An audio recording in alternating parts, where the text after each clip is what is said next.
潮州达人生腌皮皮虾已经看完了，接下来继续我们的皮皮虾美食之旅。这一期的视频，我给大家带来一道创新菜——蟹黄皮皮虾，希望大家喜欢。说是蟹黄，其实是不可能的，那个成本不晓得要搞到哪儿去了。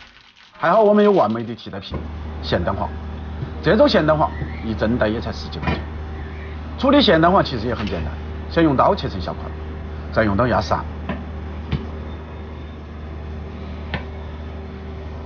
最后再剁细就要得了，越细越好，尽量不要有硬籽籽。再准备点其他的辅料，备少许的姜米、蒜米、小米辣。好，起锅，锅烧热了就下油，起宽油，把油温烧至5到6成，把虾倒入油锅中，炸至全身发黑就要得了。这一步大概需要2-3分钟。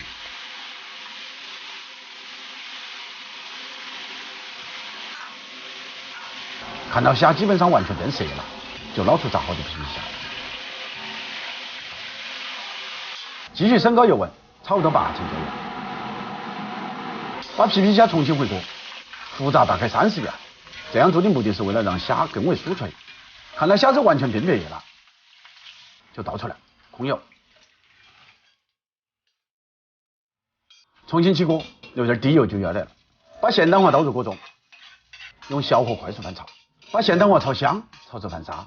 特别提醒，这一步的关键是油少，火小不能停。这是我失败多次后总结出来的7字真言。咸蛋黄炒好了，就倒入皮皮虾，再撒上准备好的小料，快速翻炒均匀，要让皮皮虾的外面均匀的裹上咸蛋黄。撒上少许椒盐，继续翻炒均匀，美味即成。把炒好的皮皮虾整齐地摆入样板中，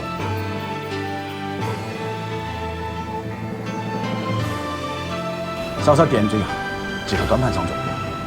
咸鲜微辣、酥脆爽口的蟹黄虾锅，你学会了吗？白天我们都是行色匆匆的行人，夜晚我们都是有故事的归人。爱过、痛过、伤过，这些都不重要，关键是有酒有菜有朋友。我是厨子，求点赞，求3连，求下期见。